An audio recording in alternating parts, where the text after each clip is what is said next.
Olá a todos, sejam bem-vindos ao nosso canal no YouTube, Instituto Gaudiya de Educação. Meu nome é Mahakrishnanam e o propósito desse canal é fazer comparações entre o conhecimento oriental e o conhecimento ocidental.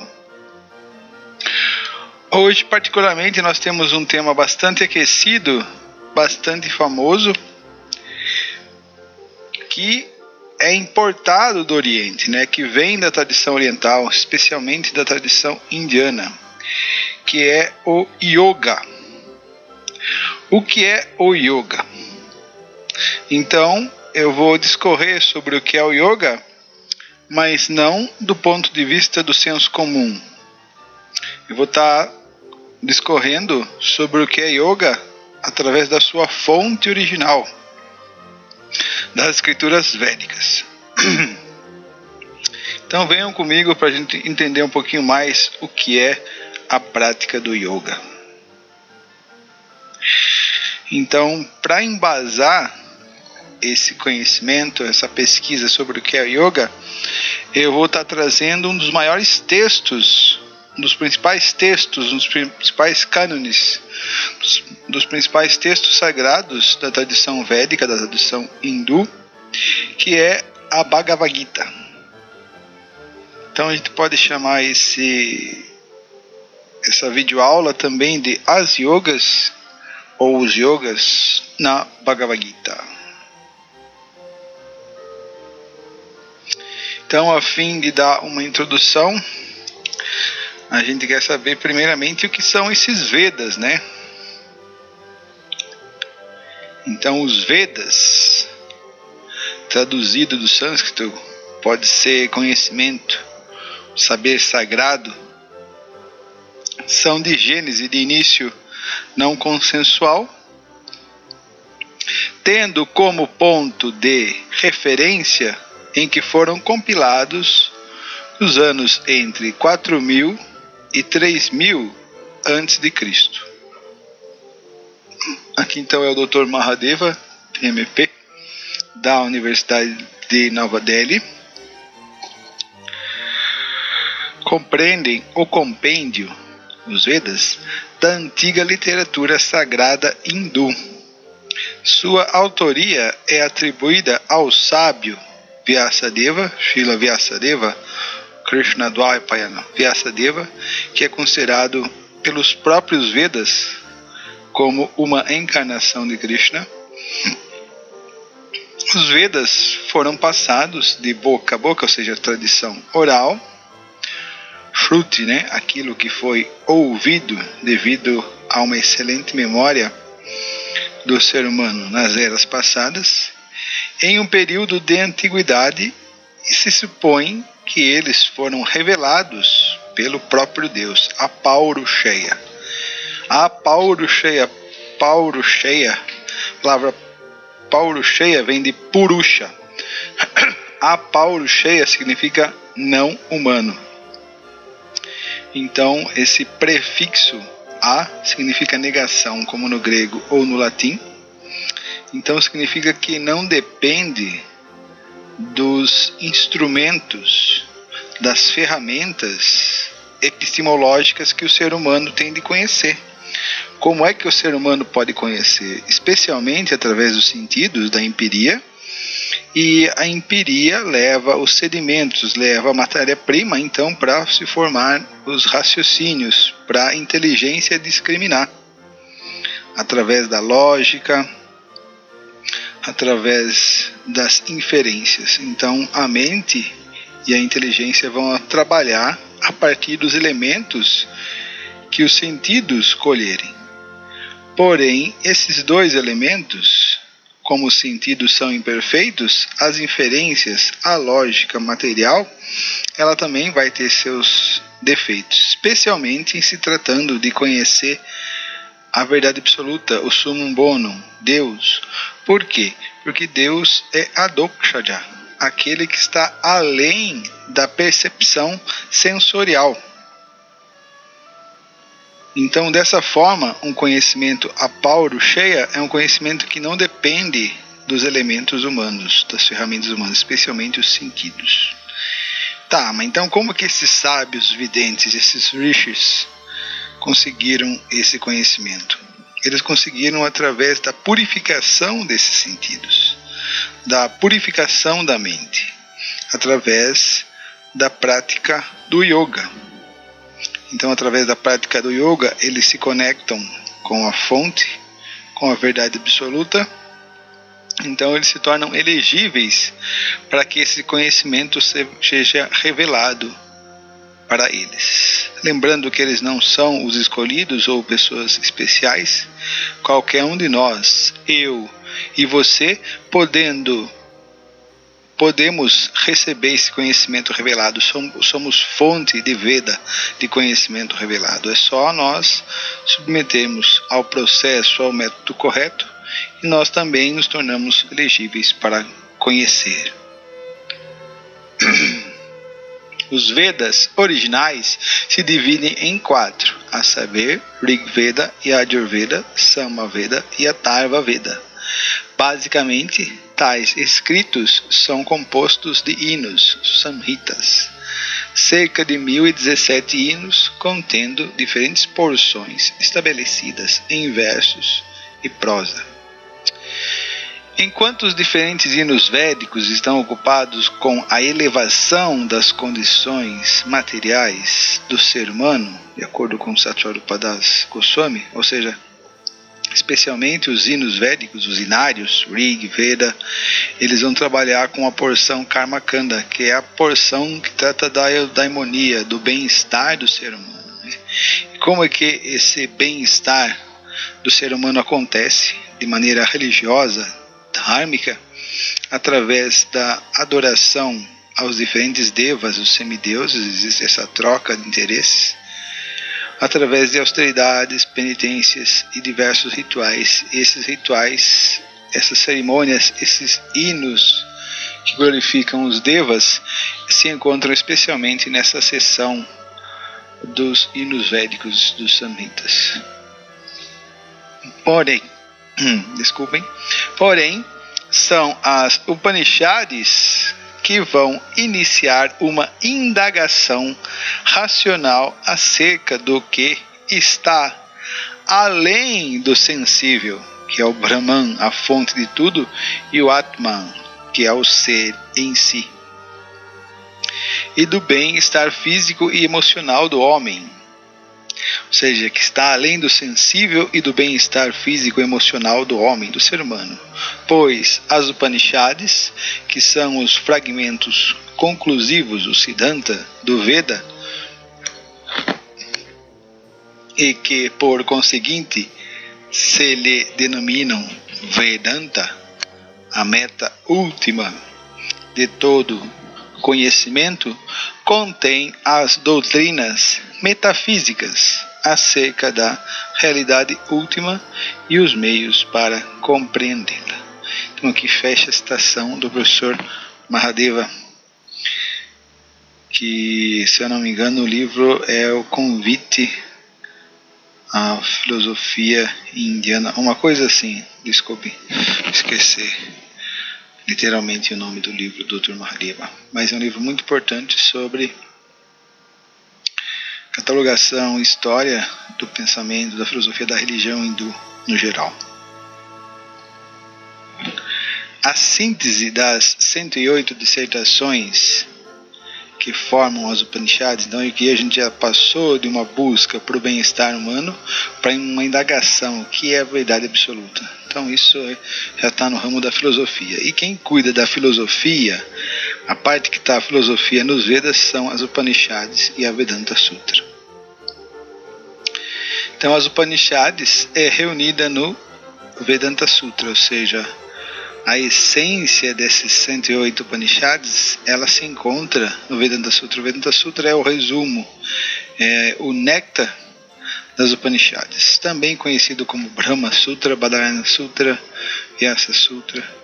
São códigos filosóficos são sutras, né, expressos por meio de sutras ou aforismos, versos curtinhos, os quais, com um mínimo de palavras, expressam a essência de todo o conhecimento nos Vedas. Devem ter aplicação universal, senão não é ciência, não é conhecimento, e contar com uma impecável apresentação linguística. Todas as grandes sampradayas, as escolas filosóficas que brotam, né, que seguem o conhecimento védico, de tradição Vedanta, desde Shankaracharya até Chaitanya Mahaprabhu, compuseram o seu bhashya, ou um comentário interpretativo explicando o Vedanta Sutra a fim de demonstrar sua autenticidade como escola filosófica. Ou seja, toda escola filosófica fidedigna que segue os Vedas tem o seu comentário ao Vedanta Sutra. Então, Shankaracharya tem o seu Shairaka Bhashya, e nós, representantes da escola Gaudiya Vaishnava de Chaitanya Mahaprabhu, eles possuem o seu Govinda Bhashya de Baladeva Vidyabhushana, discípulo de Srila Vishwanath Chakravarti Thakur. Siddhanta, a porção conclusiva. O Mahabharata, conhecido como o quinto Veda, Smriti, trata da história da Índia antiga, narrando a disputa entre dois clãs, os Kauravas, liderados por Duryodhana e seus 100 irmãos, e os Pandavas, Bhima, Arjuna, Yudhishthira, Nakula e Sahadeva. Então eles disputavam pelo poder da terra, né, do reino, que culmina na famosa batalha de Kurukshetra, há cerca de 5.000 anos atrás. Então Mahabharata trata-se de um épico contendo 110.000 shlokas, ou estrofes, distribuídos em 100 capítulos.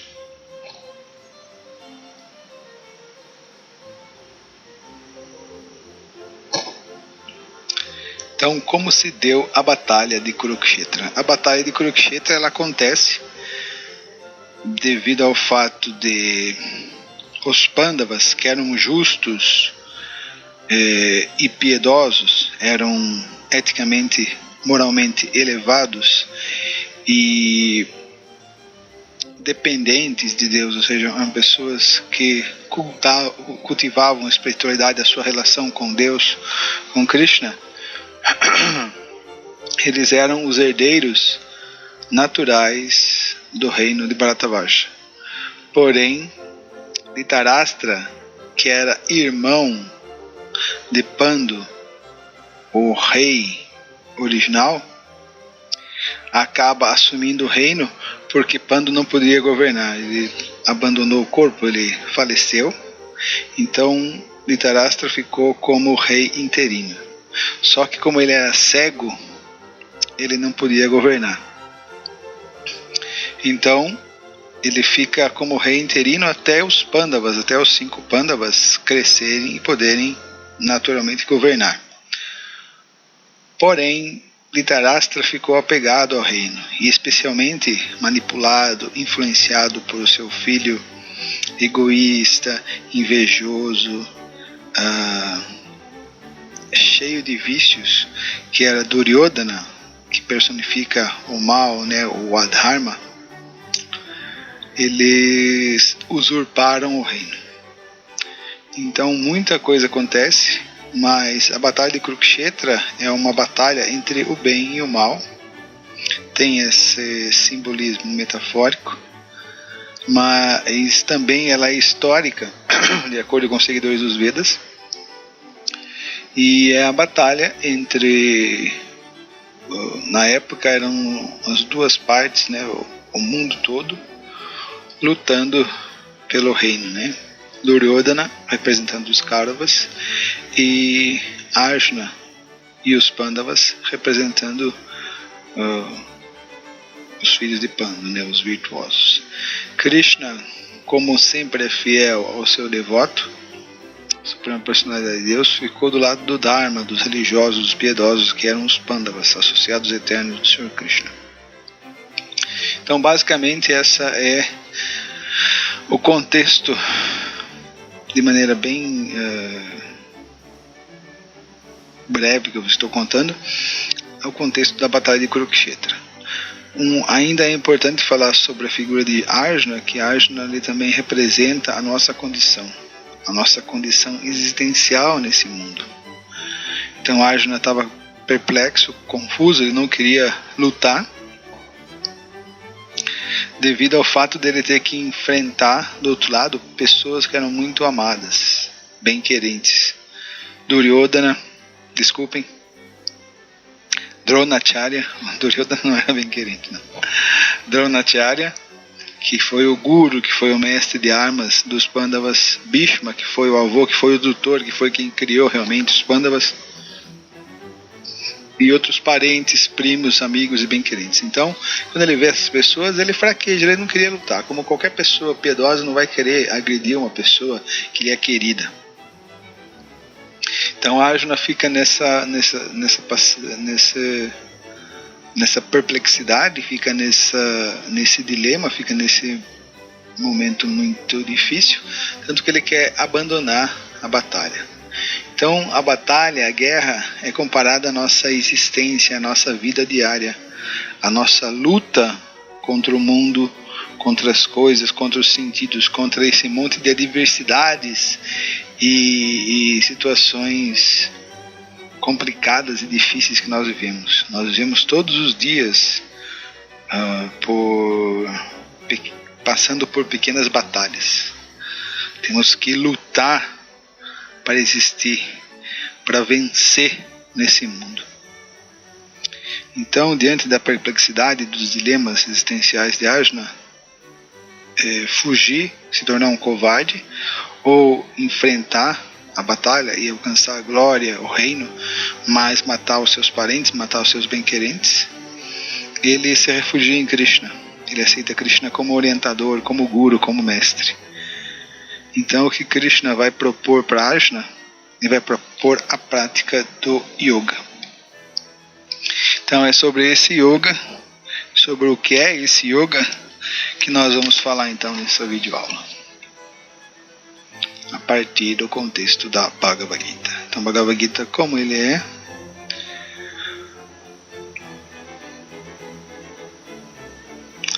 dois dos personagens centrais do Mahabharata são Krishna e Arjuna, que estão prestes a participar da batalha. Krishna, como mestre, instrui Arjuna, que não queria participar daquele empreendimento fratricida, dando origem a um dos documentos filosófico-religiosos mais importantes do sânscrito e de toda a literatura indiana, a Bhagavad Gita. A Gita está dentro do Mahabharata, sendo o capítulo de número 63, possuindo cerca de 700 versos. Um diálogo sagrado entre dois amigos e primos também, eles têm um laço sanguíneo. Então, de acordo com estudiosos academicistas, aqui no caso Georg Feuerstein, o Bhagavad Gita é um diálogo entre Krishna, Deus encarnado, e seu discípulo, o príncipe Arjuna. Diálogo esse ocorrido no campo de batalha dos Kurus, Kurukshetra, situado na planície do Ganges, próxima à moderna Delhi. Essa conversão imortal é o clímax da epopeia. Sua importância para o estudante de yoga é evidente por si, pois o Gita deve ser considerado o primeiro texto a tratar explicitamente de yoga. É, em suas próprias palavras, um Yoga Shastra, ou seja, um texto, uma escritura sobre yoga, um ensinamento yogi, que reafirma antigas verdades.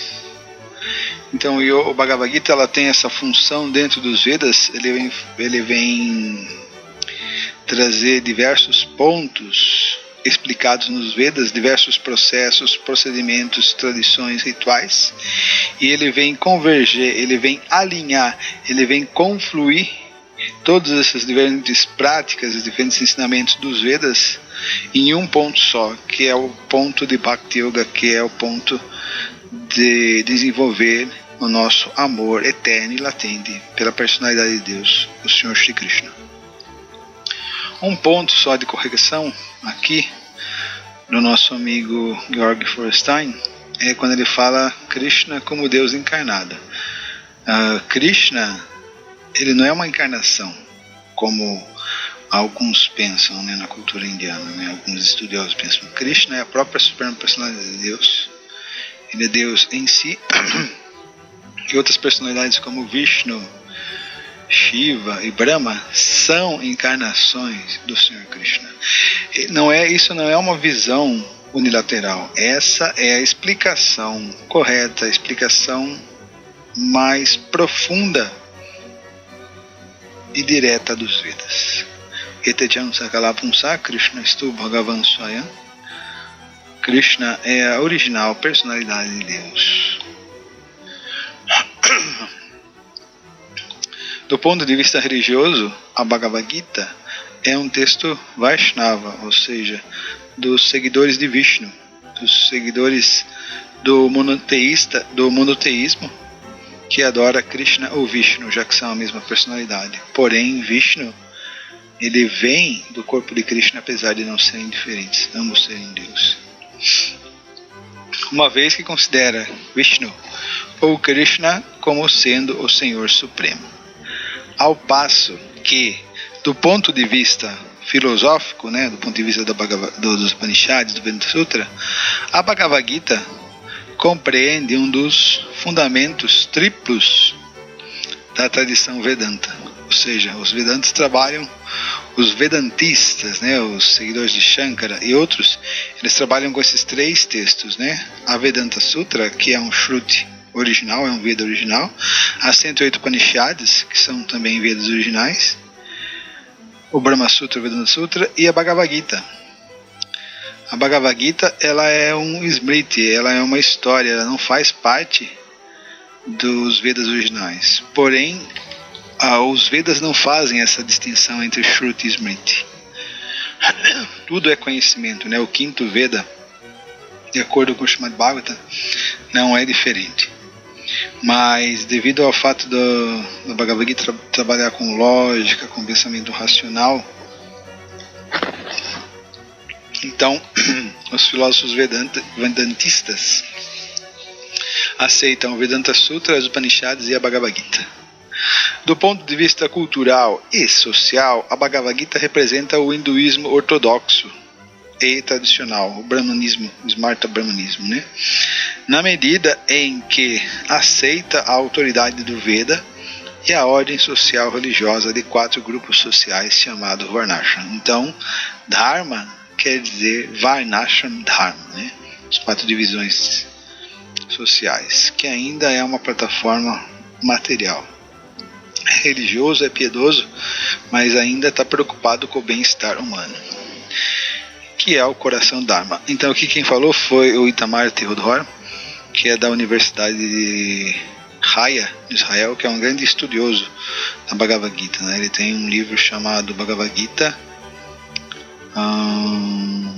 Significados e Estrutura. É um livro muito bom, recomendo para aqueles que querem estudar a Bhagavad Gita do ponto de vista acadêmico. Tá, o que é a Bhagavad Gita? Eu já sei, então, já tenho uma ideia, né? Mas yoga, o que é o yoga? Então o nosso amigo está querendo saber, então agora nós vamos tentar responder para ele o que é o yoga, especialmente o que a Bhagavad Gita vai definir como yoga. Então, a definição acadêmica para o termo yoga, que dada pelo Mircea Eliade, um grande estudioso das religiões. Segundo Mircea Eliade, o termo yoga, etimologicamente, ele deriva da raiz yud, que significa ligar, manter unido, atelar, jungir, assim como a canga, né, do boi, né, que segura um boi no outro, né, aquela canga lá. Eles usam a mesma expressão yud para chamar esse instrumento, que originou também o termo latino jungere, jugo, e o inglês yoke, etc. O vocabulário yoga serve em geral para designar toda técnica de ascese, ou seja, todo o processo de autorização e todo o método de meditação. Então isso foi de acordo com Mircea Eliade. Ele tem um livro sobre yoga e imortalidade, um clássico do Mircea Eliade, das pesquisas que ele fez na Índia por volta da década de 30 e 40. Já uma definição clássica dentro da cultura do yoga, é a definição de Patanjali, né? Yoga Stita Vritti Nirodha. Então esse é o segundo aforismo do primeiro capítulo do livro do clássico Yoga Sutra. Então Patanjali diz que yoga é o controle dos movimentos da mente. Então na cultura védica a mente é chamada de chanchala. Por quê? Porque a mente ela tem essa função de desejar, querer, sentir, se emocionar. Tudo isso são funções da mente. Então uma característica da mente, quando ela está encoberta pelas coisas materiais, pela energia material, especialmente os modos, as qualidades de raja, paixão, e tamas, ignorância, é que a mente é muito inconstante. Ela é chanchala. Assim como o dinheiro está no bolso de uma pessoa, depois a pessoa paga a conta, daí o dinheiro vai para o bolso da outra, aí a pessoa pega esse dinheiro e paga uma dívida, e assim vai. O dinheiro é inconstante, né? Ele é muito fluido, ele é muito móvel. Então a mente ela tem essa característica. Então o yoga é o processo que vai modificar essa mente volátil, inconstante, e vai tornar ela constante, fixa, segura, fixa em um ponto. Então a mente ela é como se fosse uma vela. Se você acende uma vela e você deixa a janela aberta, devido ao fato do ar entrando da ventilação, a vela vai ficar se mexendo. Porém, se você fecha a janela e não existe corrente de ar bulinando na chama da vela, a chama vai ficar fixa, controlada, reta. Então esse é o processo de yoga. O processo de yoga é o processo de controlar, de tornar a mente fixa num único ponto. Por que isso é importante? Porque a mente é que conduz nossas ações. Aonde a mente se fixar, o ponto que a mente se fixar, fatalmente nós iremos. Especialmente nós vamos ter um corpo de acordo com os nossos desejos, com a nossa condição mental. Então se nós conseguimos controlar a nossa mente, fixá-la em Deus, em transcendência, adivinha qual vai ser o nosso próximo ponto, qual vai ser o nosso futuro, qual vai ser o nosso próximo corpo? Nosso próximo corpo será o nosso corpo original e espiritual. Por isso o yoga é o controle dos movimentos da mente para o benefício de nós, almas espirituais, do soul. Agora a definição mais perfeita e mais completa sobre o que é yoga é dada por Kapila Deva no terceiro canto do Bhagavatam, capítulo 25. Aqui acho que é o verso número 13. Sri Bhagavan Vacha. Kapila Deva é uma encarnação de Deus, da divindade suprema, Sri Krishna, né? Sri Bhagavan Vacha. Yoga Adhyatmika Punsam Mato Nishriyasayame Atento Parati Yatra Dukkasya Cha Sukhasya Cha. Então yoga é o sistema que se relaciona com o Senhor e a alma individual. Adhyatmika Pumsam, com Adhyatmika, com a natureza original da personalidade da alma. Qual que é a natureza original? É que nós somos almas espirituais eternas e nós temos um relacionamento, uma conexão, um intercâmbio amoroso eterno com a divindade suprema, o Senhor Shri Krishna. E qual que é a finalidade desse processo de yoga? Ele se destina ao benefício final da entidade viva. E o que ele promove? Desapego de toda a felicidade e aflição no mundo material. Porque o que a mente está fazendo? A mente, ela se esquiva, ela evita, ela foge do sofrimento, da dor. E a mente deseja muito o contato com a felicidade, ela busca o prazer, o deleite, a satisfação. Só que como está na plataforma material, ela se relaciona com o prazer corpóreo, os sentidos materiais apenas. Então a mente está apegada à felicidade, a buscar a felicidade e o prazer e a evitar essa aflição, esse sofrimento.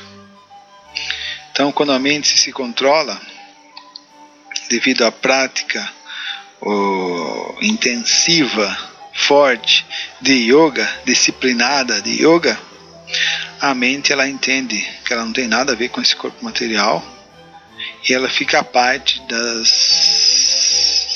dos movimentos de felicidade e aflição nesse mundo. Então esse sistema que promove desapego, que promove maior benefício para a alma espiritual, ele se relaciona com a suprema personalidade de Deus, tá? Isso ficou muito bem claro, né? Yoga Adhyatmika Pumsam Mato Nirshyasyame. Então, de acordo com Kapila Deva, esse seria o sistema de yoga mais elevado de todos. Aqui mais para baixo, no verso 29, deixa eu ver se é isso. Yo Yogo Bhagavad Bhano Nirvanatmas Tvayodita Kidrishakati Changani Yatastattvabodhanam. O sistema de yoga mística, como explicaste, visa a suprema personalidade de Deus e destina-se a acabar completamente com a existência material. Certo? Existem benefícios que são secundários, como deixar o corpo saudável, deixar a mente mais tranquila, mas tudo isso são fases primárias, são fases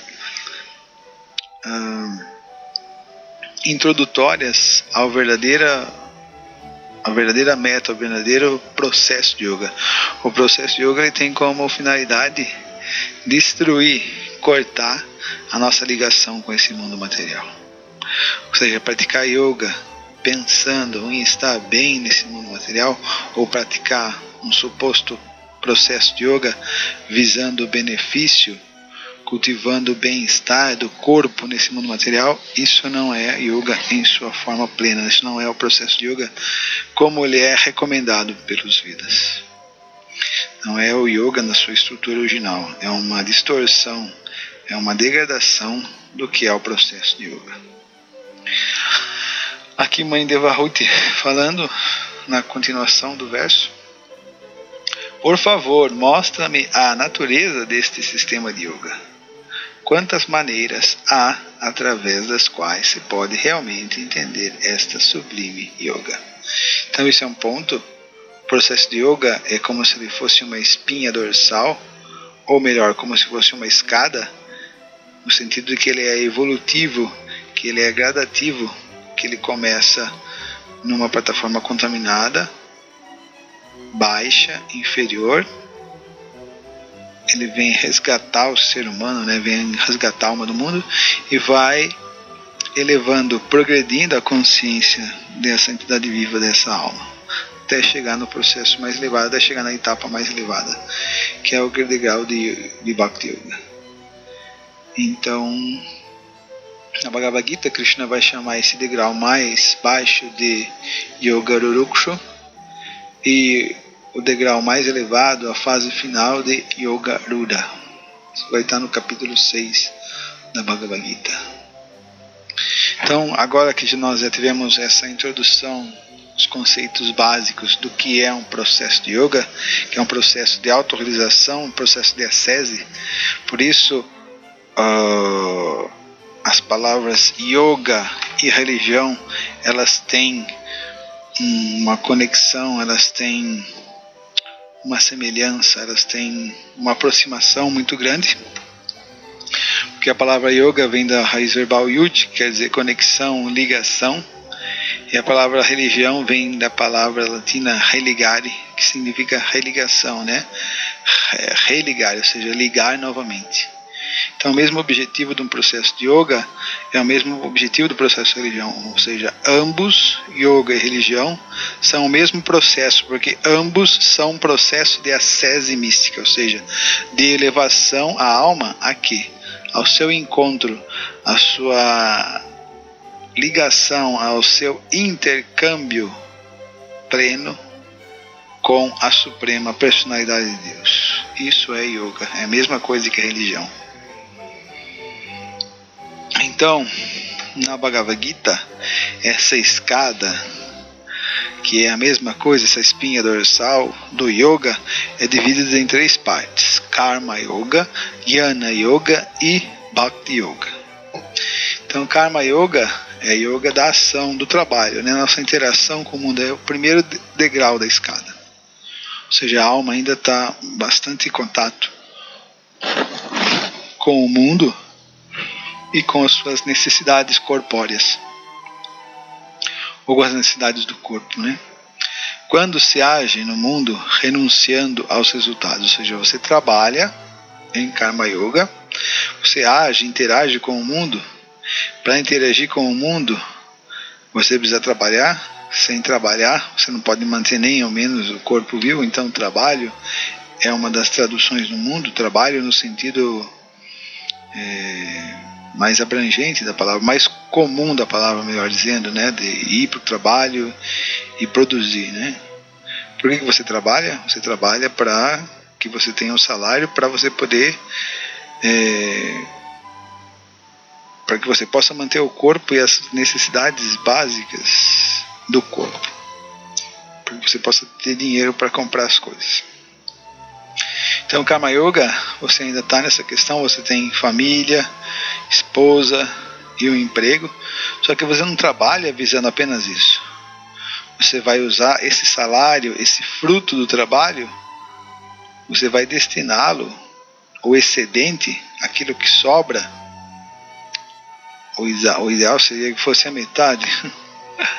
Você usa isso para a satisfação da Suprema Personalidade de Deus, ajudando a difundir, a propagar esse conhecimento de Deus e a perpetuá-lo no mundo. Isso é independente de religião, qualquer um pode praticar Karma Yoga. Mesmo um neopentecostal, um budista, um umbandista, todos eles podem dedicar o excedente, a parte do salário que excede a subsistência básica, dedicar para a satisfação de Deus. Ver Deus conectado com tudo e com o fruto do trabalho, né? Isso pertence a Ele. Essa consciência é muito importante. Depois, num degrau mais avançado, nós temos a prática de Jnana Yoga, que é a yoga do conhecimento, que é quando a alma já começa a ver os problemas do mundo, que o mundo é finito, que o mundo é cheio de sofrimento, e ele começa a indagar: quem sou eu, da onde venho, para onde vou, o que é tudo isso aqui. Então a pessoa começa, Jnana quer dizer desapego. A pessoa, devido ao conhecimento da sua identidade como alma espiritual, ele começa a ficar ansioso, ele começa a desenvolver um gosto, ele começa a desenvolver um ardor para buscar essa questão espiritual da verdade absoluta, da sua natureza, e consequentemente ele começa a desenvolver um desapego, ele começa a desenvolver um desinteresse pelas coisas do mundo, as coisas mundanas, família, amigos, etc. Então esse é o estágio de Jnana Yoga, que a pessoa começa a desenvolver austeridade e renúncia. Porém, depois que ela passa por essa fase, que ela realmente amadurece e situa-se no eu, então ela começa a entender a identidade espiritual, o mundo espiritual, as coisas espirituais. Aí, a partir desse ponto maduro, ela começa a sua prática de Bhakti Yoga, que é o degrau mais elevado da escada. Bhakti Yoga, então, significa o yoga da devoção, do amor a Deus, que é a prática, então, da rendição completa e entrega total, de maneira amorosa a Deus. Então vamos ao Bhagavad Gita, ver um pouquinho como se funciona isso. Vamos ver o capítulo 1 e o capítulo 2 do Bhagavad Gita. O capítulo 1 da Bhagavad Gita chama-se Shainya Darshana, observando os exércitos, é um capítulo introdutório, né? Ele monta o cenário para que se discorra o diálogo filosófico entre Krishna e Arjuna na Bhagavad Gita. Ele também pode ser chamado de Arjuna Vishada Yoga, ou o desalento do guerreiro, do príncipe Arjuna. Então esse capítulo 1 da Bhagavad Gita ele pode ser dividido da seguinte maneira: a mentalidade de Dhritarashtra, verso 1, né, o Dhritarashtra, o Vacha. Todo Bhakti Shastra, todo estudante do Bhagavad Gita conhece esse verso. Depois nós temos os versos 2 a 11, a diplomacia, a demonstração da mentalidade egoísta, mesquinha de Duryodhana, materialista. Os versos 12 ao 20, sinais de vitória. Krishna Sanjaya, o discípulo de Vyasadeva, já enxerga esses sinais de vitórias, né? Depois, os versos 21 a 24, Krishna como Bhaktavatsala, né, como servo do seu devoto, a essência da Bhagavad Gita já é falada no primeiro capítulo da Bhagavad Gita. Depois, os versos 25 a 46, o 46 é o último verso desse primeiro capítulo, as objeções, o dilema, né, a lamentação, o desalento de Arjuna, né, os versos 25 a 46.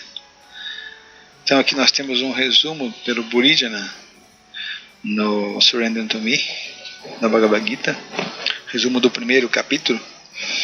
O primeiro capítulo da Bhagavad Gita é um prelúdio para o resto do texto, seguindo o desenrolar da narrativa do Mahabharata.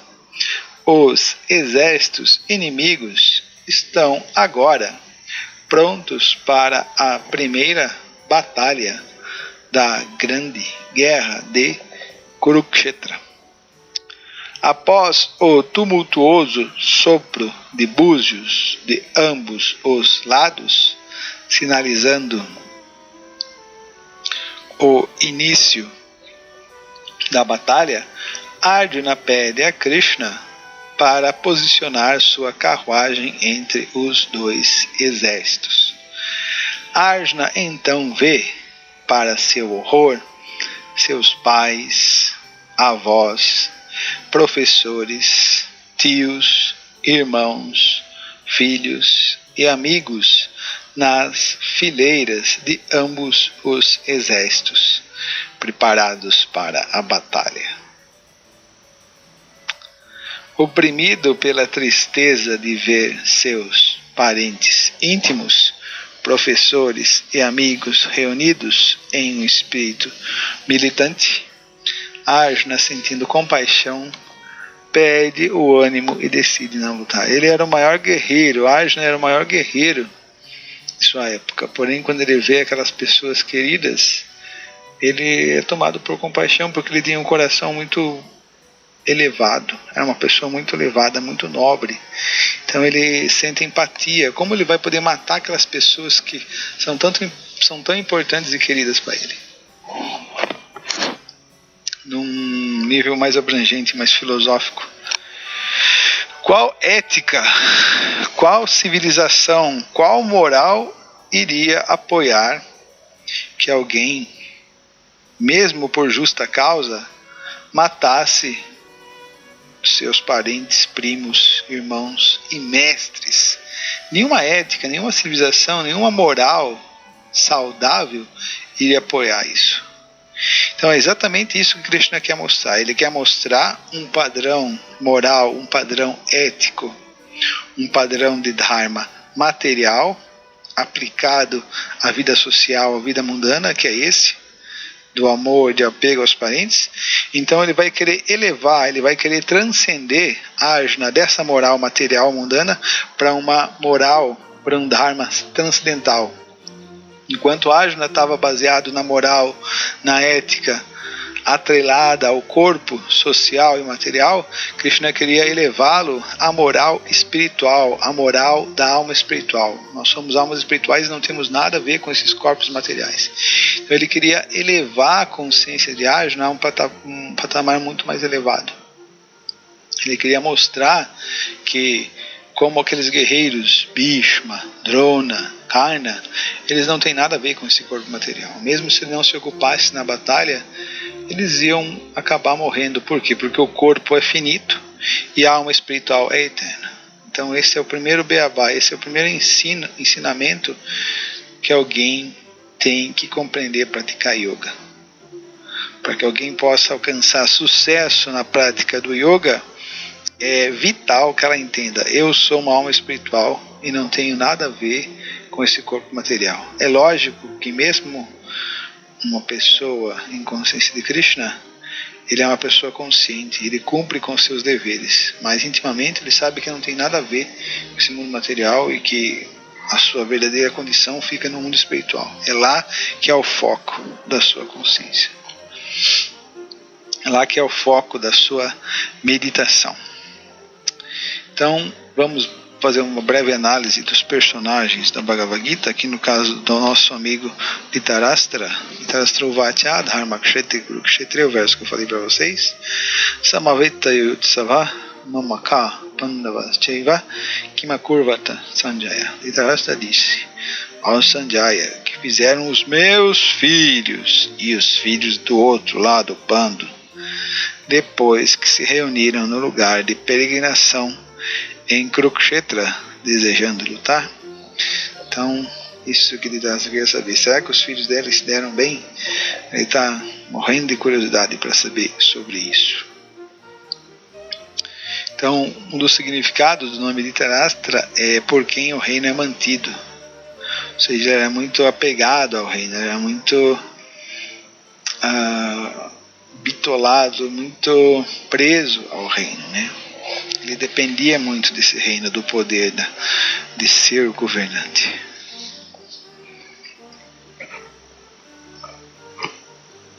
Seu nome, Dhritarashtra, indica o seu forte apego a governar o reino, apesar de sua falta de qualificação. Srila Prabhupada explica no próximo significado que Dhritarashtra não era só cego materialmente, mas também privado de visão espiritual, duplamente cego. Assim, por causa de seu apego material, ele era incapaz de compreender a iminente destruição de sua dinastia. Ou seja, quando a pessoa está bitolada, né, ela quer alguma coisa e ela perde o bom senso, né? Vê que aquilo lá só vai trazer prejuízo e fracasso. Todo mundo ao redor vê que aquela situação, né, não vai dar certo, mas ainda assim a pessoa é teimosa, obstinada. Por quê? Porque ela está apegada à coisa, né?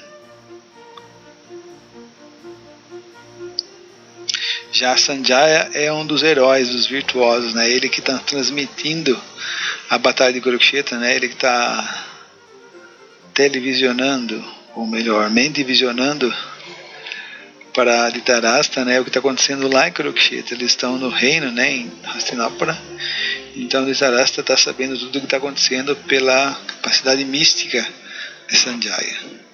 Então Sanjaya, como ele é um discípulo de Vyasadeva, o nome Sanjaya quer dizer completamente, plenamente, super vitorioso. Dhritarashtra disse: ó Sanjaya, pela misericórdia de Vyasa, você conquistou toda a atração e repulsa, ou seja, transcendental, equânime. Portanto, você deve me mostrar a verdade. Devido a seu caráter virtuoso, Sanjaya foi apontado por Bhishmadeva para ser o ministro de Dhritarashtra. Sanjaya era conhecedor das conclusões dos Shastras, fixo nos princípios religiosos, imparcial e de temperamento pacífico. Ele é descrito por Yudhishthira como um doce orador, bem-querente de todos. A fim de permitir que Dhritarashtra acompanhasse os acontecimentos da guerra, Vyasadeva deu a Sanjaya a bênção da visão divina, enquanto permaneceu por alguns dias no campo de batalha e mais tarde com Dhritarashtra. Sanjaya foi capaz de ver tudo o que aconteceu durante o dia e a noite, em aberto ou em segredo. Nem o cansaço iria afetá-lo e nenhuma arma poderia cortá-lo. O dilema de Arjuna. Foi aí então que Arjuna pôde ver, no meio dos exércitos de ambos os grupos, seus pais, avós, mestres, tios maternos, irmãos, filhos, netos, amigos e também seus sogros e bem-querentes. Ao ver todas essas pessoas, essas diferentes categorias de amigos e parentes, o filho de Kunti, Arjuna, ficou dominado pela compaixão e falou as seguintes palavras. Então esse foi o verso 26 e 27 desse primeiro capítulo do Bhagavad Gita. Perplexo, Arjuna aceita Krishna como seu instrutor. Agora estou confuso quanto ao meu dever e perdi toda a compostura. Devido à reles fraqueza, nesta condição estou lhe pedindo que me diga com certeza o que é melhor para mim. Aqui estou, seu discípulo e uma alma rendida a você. Por favor, instrua-me. Karpanya doshopahata swabhava prachamitam dharma samudachita. Esse é o verso 7 do capítulo 2 já. Então nós podemos dividir as dúvidas de Arjuna, que eram muito sociais, muito benevolentes, muito humanas, muito próximas ao ser humano em grande nível, da seguinte forma: compaixão, versos 27 e 28, como vocês viram, desejo por desfruto, ele queria o reino, mas ele queria o reino com todos os seus amigos e parentes, ele não queria o reino manchado de sangue. Santidade e temor às reações pecaminosas. Arjuna era um grande conhecedor dos Shastras, da lei védica. Ele sabia que ele ia ser punido por matar os parentes, mesmo que a batalha fosse justa. Isso não se aplica dharmicamente aos parentes. Destruição da tradição familiar, ou seja, o paramparar, o conhecimento ia ser perdido com o tempo. Indecisão. Então, vamos fazer uma tempestade de ideias, um brainstorm aqui com vocês. E o que vocês acham? De todas as dúvidas de Arjuna elencadas anteriormente, nós podemos apontar uma única dúvida, um único problema. Qual seria essa dúvida primária? Raiz de todas as outras dúvidas e dos nossos problemas? Então Krishna é muito sábio, né? Krishna reuniu essas condições, esses dilemas, essas perplexidades de Arjuna para mostrar, na verdade, que só existe uma causa, uma raiz, um foco do problema. Qual é?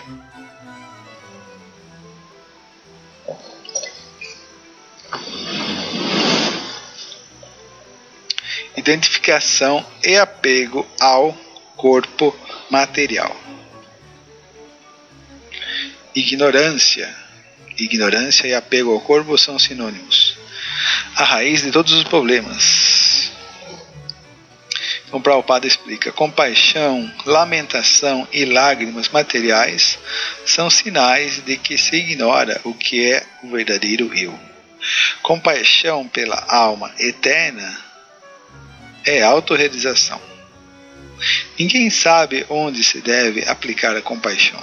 que é um sentimento tão nobre, tão elevado, mas as pessoas aplicam os sentimentos às coisas materiais, aos corpos materiais, às identidades nesse mundo material.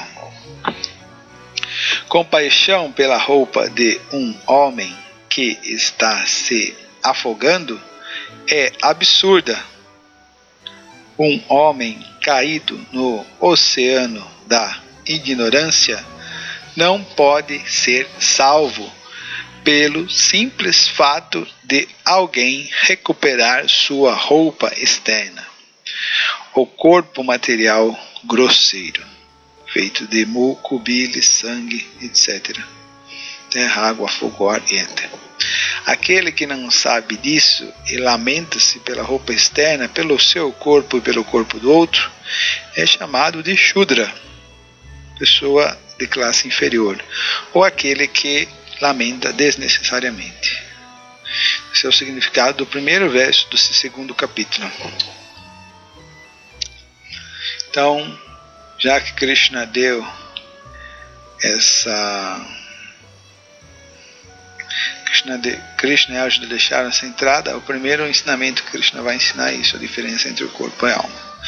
Então Krishna fala, Shri-Bhagavan Vacha Ashotyan Vashotjastvan Pragyavadanscha Bhashase Gatasona Gatasanscha Nanushotyanti Panditaha. Então Krishna disse, ao falar palavras cultas, você está se lamentando pelo que não é digno de pesar. Sábios são aqueles que não se lamentam, que não ficam chorando pelo corpo do outro, nem pelos vivos, nem pelos mortos. Não que ele seja frio e distante, mas ele sabe que todos somos almas espirituais, somos eternos. Mas o que é que ele está sofrendo? Ele está sofrendo devido às suas atividades passadas, devido às suas atividades pecaminosas, ofensivas. Então tudo é uma reação kármica que aquela pessoa está passando. Quer dizer então que o devoto, que o transcendentalista, ele é frio, ele não se identifica? Claro que ele se identifica, claro que ele sente compaixão. Mas ele sabe que a única maneira de ajudar as pessoas é dando conhecimento espiritual. Qualquer outra ajuda que seja para o corpo, para a falsa identidade, não vai realmente ajudar as pessoas. Então, por isso, os sábios são aqueles que não se lamentam nem pela condição do vivo, nem pela condição do morto. Verso 13. Dehinosmin yata dehe kalmaran yogaran jara tata dehantara prapti irastatana mohyati. Assim como neste corpo, a alma corporificada seguidamente passa da infância, juventude e a velhice, do mesmo modo, chegando à morte, a alma passa para um outro corpo. Uma pessoa ponderada não fica confusa com essa mudança. A alma é eterna. A alma é sinônimo de verdade, é o que existe, é a realidade em si. Então isso nunca acaba. O corpo não, o corpo sempre está definhando, acabando e morrendo. Então há necessidade de saber a diferença entre matéria e espírito. Isso é Jnana. Matras parshas tu kantayashi toshna sukha dukkaraha gamapaino nitya stam stitikushavasva bharata. Ó filho de Kunti, o aparecimento transitório vem e vai embora, né? De felicidade e aflição, e seu desaparecimento no devido tempo são como o aparecimento e o desaparecimento das estações do inverno e do verão. Surgem da percepção sensorial, ó descendente de Bharata, e é preciso aprender a tolerá-los sem perturbar-se. Nasato videte bhavo, esse é um verso muito importante. Na bhavo videte sata ubayora pidrushtantas tu anayos tatvadarshavihi. Aqueles que são videntes da verdade concluíram que não há continuidade para o inexistente, o corpo material, e que não há interrupção para o existente, a alma. Eles concluíram isto estudando a natureza de ambos. Então esse verso explica o anterior, né? O que é verdade, o que é eterno, a alma, tudo isso são sinônimos. O que é temporário, o que é material, o que é inexistente, também são sinônimos. Verso 22, Vasansi Janani Yata Vihaya Navani Vinanti Naroparani Tata Shairani Vihaya Jirnani Anyani Sanyati Navani Dehi. Assim como alguém veste roupas novas, olha só o rapaz trocando roupa aí, abandonando as antigas, a alma aceita novos corpos materiais, abandonando os velhos e inúteis. Dehi nityam navadyoyam dehe sarvasya bharata tasmat sarvarni bhutani natvan shochitumahasi. Ó descendente de Bharata, aquele que mora no corpo, a gente, nunca pode ser morto. Portanto, você não precisa afligir-se por nenhum ser vivo. Então Krishna deu esse ensinamento primeiro, né, para Arjuna, que nós somos almas espirituais. Então Arjuna estava pensando no bem-estar, né, no reino. Ele queria o reino para desfrutar com seus parentes. Então Krishna vai falar também sobre um aspecto dos Vedas, que é o aspecto Karma Kanda, que são os rituais para o bem-estar da humanidade. Então ele vai falar: ó Partha, felizes são os kshatriyas, aqui é se cumprir o seu dever no mundo, né? Os guerreiros a quem aparece esta oportunidade de lutar, abrindo-lhes as portas dos planetas celestiais. Aqui ainda não está na plataforma de yoga, aqui está na plataforma de dever social, né, de religião, de religiosidade mundana, melhor dizendo, né, bem-estar material. Yoga quer dizer autorrealização. Se, contudo, você não executar seu dever religioso e não lutar, então, na certa, incorrerá em pecados por negligenciar seus deveres e assim perderá sua reputação de lutador. Então essa coisa de honra, prestígio é bem marcada no mundo material, bem presente no mundo material, é bem da alçada do mundo material. As pessoas sempre falarão de sua infâmia, e para alguém respeitável a desonra é pior do que a morte. No mundo material todo mundo quer ser respeitado. Para a alma espiritual, que já tem consciência de si mesma, ser desonrado ou ser desonrado, isso são apenas movimentos do mundo.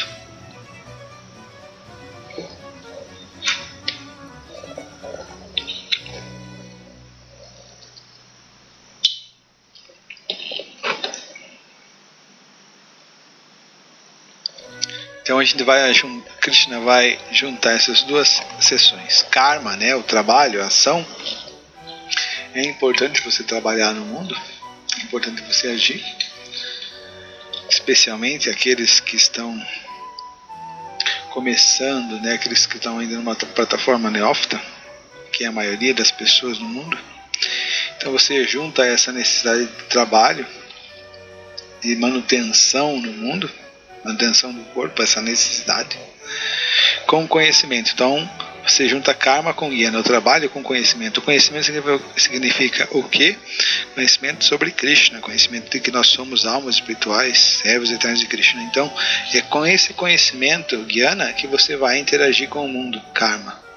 Então juntando Gyana com karma, nós temos Buddha Yoga ou Nishkama Karma Yoga, que é a necessidade de trabalhar sem apego material, sem o desejo de lucro, de posse, de se dar bem nesse mundo material. Você trabalha por uma necessidade do corpo, mas o objetivo é satisfazer a Krishna. Então essa palavra Buddha Yoga pode ser sinônimo de Karma Yoga, que é o começo da vida espiritual, mas às vezes Krishna usa essa palavra Buddha Yoga como sinônimo de Bhakti Yoga também. Qual é a diferença entre Karma Yoga, ação em consciência de Krishna, e Bhakti Yoga? A diferença é que em Karma Yoga a pessoa ainda tem desejos materiais e ela oferece esses desejos para Krishna. ela satisfaz esses desejos, mas em consciência de Krishna. Já em Bhakti Yoga significa consciência pura. Anyabhilashta shunyam jnana karmarya navritam. Bhakti Yoga significa sem vestígios de karma, né, de desejos materiais, e jnana, especulação mental, especulação teórica. Então é quando a alma está firmemente fixa, resoluta em sua posição de servir a Krishna. Então isso é Bhakti Yoga. Karma Yoga, Bhakti Yoga são a mesma coisa, porém em Karma Yoga a diva ainda tem desejos materiais e Bhakti Yoga é 100% consciente de Krishna, 100% consciência pura. Então vamos a esses versos de Buddha Yoga, trabalhando com conhecimento e desapego, que vão dos versos 38 ao verso 53 do segundo capítulo da Bhagavad Gita, que chama-se Resumo do Conteúdo da Gita. Então os versos 11 a 30, a fim de refutar os argumentos de Arjuna contra a luta, Krishna explica a diferença entre o corpo e a alma, porque Arjuna e os outros guerreiros são almas eternas. Ninguém poderia morrer, apenas o corpo, que inevitavelmente perece, pode ser morto. Então isso é conhecimento, jnana. Karma. Depois de apresentar esses argumentos, Krishna encoraja Arjuna a lutar baseado em atividades fruitivas, ou seja, em benefício material, né? Para conseguir prazer e evitar o sofrimento. Então, juntando jnana com karma, tirando a essência dos dois processos, agora Krishna irá instruir Arjuna a combinar ambos, jnana, conhecimento sobre a alma, sobre Krishna, e karma, a necessidade do trabalho, né, atividades. Mas lutando com desapego. Então esse desapego, lembra-se que isso é um fruto de jnana. Trabalhar nessa consciência é tecnicamente conhecido como Nishkama Karma Yoga ou Buddha Yoga, trabalho desapegado na plataforma de conhecimento. Srila Baladeva Vidyabhushana define Buddha Yoga como Nishkama Karma Yoga, incorporando jnana consigo mesmo. Então vamos a essa Karma Yoga, ou Nishkama Karma Yoga, ou Buddha Yoga. Desempenhe seu dever. Então o que significa, né? Krishna vai explicar. Desempenhe seu dever com equilíbrio nesse mundo, ó Arjuna, abandonando todo o apego a sucesso ou fracasso. Tal equanimidade chama-se Yoga. Esse é o verso 48, no capítulo 2. Lute pelo simples fato de lutar, sem levar em consideração felicidade ou aflição, perda ou ganho, vitória ou derrota. E, adotando este procedimento, você nunca incorrerá em pecado, você nunca vai se sujar, nunca vai se contaminar no mundo ou com esse mundo material. Portanto, ó Arjuna, rendendo todas as suas tarefas a mim, Krishna, em pleno conhecimento de mim, sem desejos de lucro, sem alegar posse de nada, e livrando-se da letargia, lute, encare esse mundo. Aquele que executa seu dever sem apego, sem interesse, sem querer resultados, sem querer lucro desse mundo, entregando os resultados, ao passo que entregando os resultados ao Senhor Supremo, não é afetado pela ação pecaminosa, pelo envolvimento com esse mundo. Assim como a folha da flor de lótus não é tocada pela água. Ou seja, em Karma Yoga, nessa consciência, nessa ação, você vai estar no mundo, mas não vai fazer parte desse mundo, porque você não quer esse mundo. Mas então, será que o processo de Karma Yoga é a meta última na Bhagavad Gita? Tcharam, aqui estamos pensando, refletindo profundamente. Não. Karma Yoga purifica o indivíduo e o conduz ao nível de consciência pura em Bhakti Yoga. Então, vamos falar sobre o degrau último a yoga em si, a yoga mais elevada, ou seja, a yoga que não difere da ação da alma, que é o processo de Bhakti Yoga, o yoga da devoção. Então, serviço devocional puro, Bhakti Yoga, Ananya. Ananya significa sem desvios, sem interrupção, Ananya. Abhayasa Yoga Yuktena Chetasa Ananya Gamina Paramam Purusham Divyam Yati Partanu Chintayam. Então aqui nós temos uma definição dessa yoga, Yoga Yuktena Chetasa Ananya, que é um processo onde a mente está totalmente controlada, totalmente absorta, totalmente em samadhi. Mente em samadhi significa mente totalmente absorta em Krishna. Ananya, constantemente, continuamente. Então a tradução do verso é a seguinte: aquele que, meditando em mim, Krishna, como a suprema personalidade de Deus, sempre ocupa sua mente a lembrar-se de mim. Veja o nível de absorção mental, né? O nível de controle mental, o nível de yoga, né? E não se desvia do caminho. Ele, ó Partha, com certeza me alcança. Aqui do mesmo capítulo 8, verso 14, Ananya Cheta Satatam Yoman Smarati Nityasha Tasyaham Sulabha Partha Nitya Yuktasya Yogina. Para aquele que sempre se lembra de mim sem desvios, eu sou fácil de obter, ó filho de Pritha, devido à sua constante ocupação no serviço devocional. Já no verso 26, nós temos um verso de transição, né? Ou seja, esse verso aqui ele tem a semente, a atitude para levar a alma ao processo de Bhakti Yoga. É um verso que ainda está em Karma Yoga, mas ele conta o segredo para a gente chegar em Bhakti Yoga, né? Está numa transição de Karma Yoga para Bhakti Yoga. Então por isso nós chamamos já de as glórias de Bhakti Yoga, do serviço devocional, né? Patram Puspam Palantoyam Yome Bhaktya Prayakshati Tadaham Bhakti Paritam Arnami Prayatatmanaha. Se alguém me oferecer com amor e devoção, ou seja, se a pessoa coloca o seu sentimento, sua devoção, o seu desejo de querer Krishna satisfeito, assim como um amante, ele se preocupa com o bem-estar, com o prazer, com a felicidade da outra amante, da mesma forma, o devoto, o yogi perfeito, ele coloca sua mente na satisfação desse outro, que é Krishna, que é o outro original, que é o verdadeiro outro, que é o outro em si, a suprema personalidade de Deus. Então se preocupar com o bem-estar, querer satisfazer, querer agradar, isso é amor. Com amor e devoção. Se alguém me oferecer com amor e devoção uma folha, uma flor, frutas ou água, coisas simples, Krishna vai aceitá-las. Então aqui já temos uma definição de serviço devocional puro, que está no verso 55 do capítulo 11 da Bhagavad Gita, a forma universal.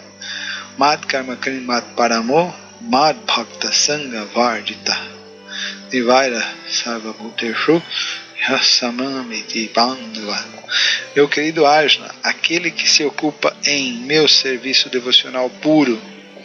Qual é a característica desse serviço devocional puro? Livre das contaminações das atividades fruitivas, ou seja, do trabalho por lucro, e da especulação mental guiana, que trabalha para mim e faz de mim a meta suprema, ou seja, que quer chegar em Krishna, quer conhecer Krishna, quer chegar a Deus, sendo amigo de todos os seres vivos, ou seja, ele tem Deus como meta, mas ele respeita, considera todos os seres vivos, porque todos são partes integrantes de Krishna. Então com essa mentalidade equânime, com certeza ele chegará a Deus. Então a yoga que nós temos hoje nas academias, ela se aproxima mais com a yoga meditativa, ou Dhyana Yoga, ou Ashtanga Yoga. E essa yoga, é claro, também é abordada na Bhagavad Gita. Então vamos ver o que Krishna vai falar sobre ela. Olha só.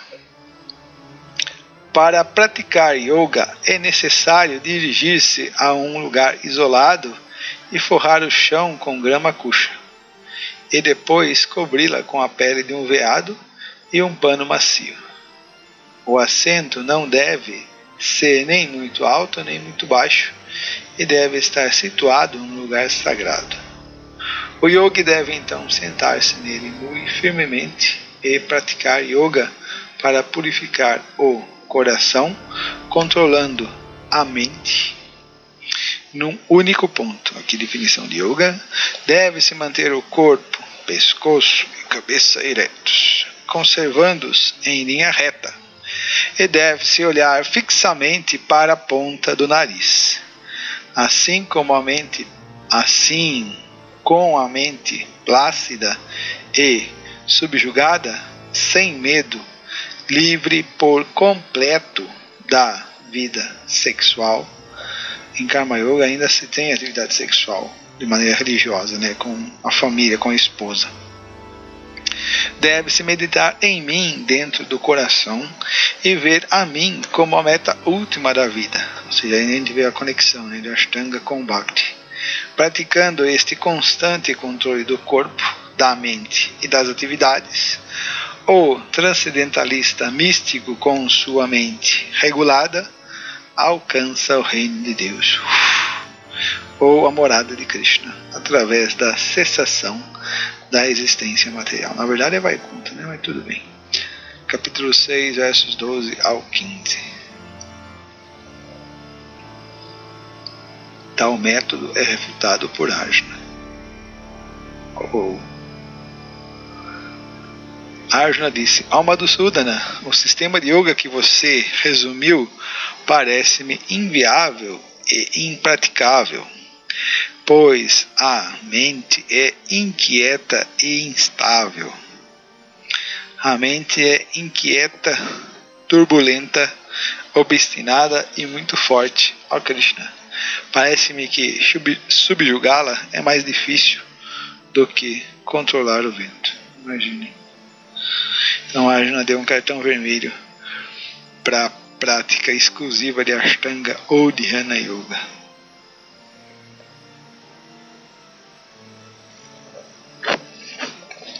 Bhakti como o processo mais elevado na Bhagavad Gita. Então aqui Krishna vai falar um verso divisor de águas, de uma sessão para outra, o verso 47 do capítulo 6, último verso do capítulo 6 da sessão de Karma. Yoginamapi sarvesham madhgatenantar atmana shradhavam bhajate yomam sameyu tatamamata. E de todos os yogis, aquele que tem muita fé e sempre se refugia em mim, Krishna, pensa em mim dentro de si mesmo e me presta serviço transcendental amoroso, é o mais intimamente unido a mim em yoga e é o mais elevado de todos. Esta é a minha opinião. Então, essa palavra Bhaja, ela só pode ser utilizada em relação a Krishna, não pode ser utilizada em relação a nenhum outro semideus, etc. Isso fica muito bem marcado no significado de Srila Prabhupada, de acordo com a sucessão discipular, de acordo com a sucessão de mestres e discípulos. A divindade de Krishna atestada na Bhagavad Gita. Então Krishna fala: Aham, eu, o pronome na primeira pessoa, eu. Aham sarvasya prabhaho mata sarvam pravartate iti matva bhajante mam odabhava samam vidaham. Eu, Krishna, sou a fonte de todos os mundos materiais e espirituais. Tudo emana de mim. Os sábios que conhecem isto perfeitamente ocupam-se no meu serviço devocional e adoram-me de todo o coração. Então, se ainda ficou difícil de entender, eu resolvi desenhar para vocês. Então aqui nós temos o Yoga Ladder, que é a escada da Yoga. Então aqui nós temos dois processos. Dois processos são recomendados na Bhagavad Gita. Um processo indireto e o outro processo direto. Então o processo indireto ele pode levar vidas e vidas e vidas, que é o processo védico do Varnashram. A pessoa se submete ao Dharma, né? Então, no início ele tem desejos materiais e ele ocupa a satisfazer esses desejos de maneira religiosa dentro da vida familiar, etc, etc, etc, né? Adorando os semideus, etc. Depois ele sobe para um segundo degrau, Nishkama Karma Yoga. Ele já tenta controlar os seus sentidos, né? E ofertar para a divindade, ou renunciar aos frutos da ação, melhor dizendo. Depois ele chega ao estágio de Jnana Yoga, de conhecimento. Ele já começa a estudar os Upanishads, já começa a sentir a necessidade de tomar sannyasi. Então, depois ele pode avançar para o estágio de Ashtanga Yoga.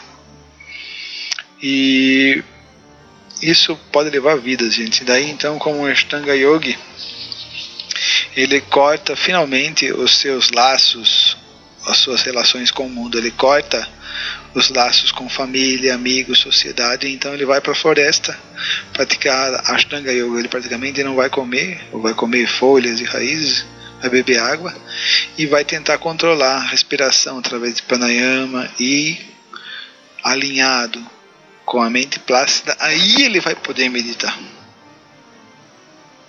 E aí, com esse processo de meditação em estágio avançado, ele pode enxergar Paramatma, Deus dentro do coração, e então ser transferido para um planeta Vaikunta. Isso pode levar vidas e vidas e vidas. Então esse é o processo indireto. Porém, na Bhagavad Gita, Krishna vai dar um processo direto. Qual é esse processo direto? É o processo de se render a um devoto puro de Krishna. Então, o devoto puro de Krishna, o Bhakta, ele tem capacidade de tornar os outros Bhaktas. Então, enquanto no processo indireto, você vai subindo degrau, degrau, no processo direto de rendição a um devoto de Krishna, onde um devoto de Krishna planta a semente de Bhakti dentro do coração do discípulo, ele pega um elevador. Então ele vai subindo, né? Shraddha, Sadhusanga, Bhajanakriya, Nartanivriti, e são os diferentes estágios de amadurecimento da devoção que vocês veem aqui no canto direito do desenho. E aí ele chega, né, pela prática dos 9 processos, né? Ouvindo sobre Krishna, falando sobre Krishna, pensando sobre Krishna, oferecendo orações a Krishna, se tornando servo de Krishna, fazendo amizade, sim. Então, pela misericórdia do devoto puro, ele pode alcançar a devoção nessa mesma vida. Tá? Agora eu vou mostrar para vocês como é esse processo direto resumido na Bhagavad Gita. Então aqui, tcharam. A Gita é comparável a uma caixa de tesouro contendo o segredo mais raro do yoga, que é Bhakti.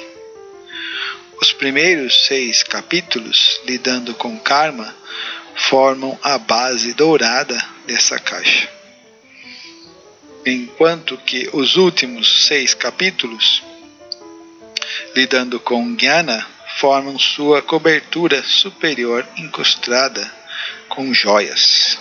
Dentro da caixa encontra-se Bhakti, o processo, o mais precioso tesouro nos 3 mundos. A chave para acessar esse tesouro encontra-se nos 2 versos, iniciando com Mon Mana Bhava, versos 65 e 66 do capítulo 18. Tcharam! Vamos então aos 2 versos chaves, os principais versos da Bhagavad Gita.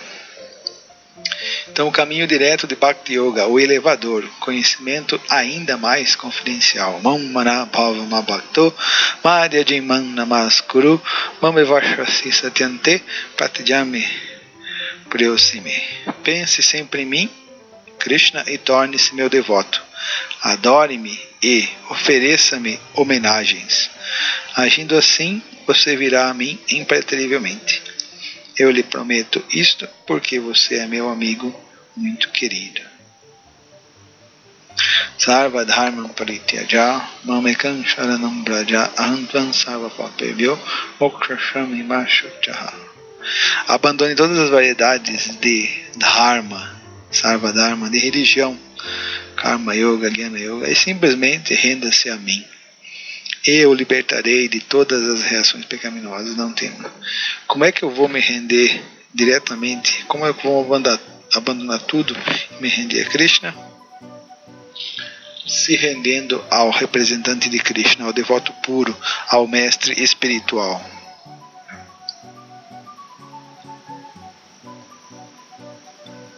Shila Prabhupada aqui. Já. Então aqui nós vemos Prabhupada em Yoga, em Samadhi, que é a parte mais elevada de Yoga, pensando nos passatempos, nomes, qualidades transcendentais do Senhor Shri Krishna e do Senhor Shri Chaitanya Mahaprabhu, em seus significados do Bhaktivedanta. Ok, muito obrigado pela atenção. Se alguém tiver alguma dúvida, alguma pergunta, pode deixar aí no comentário.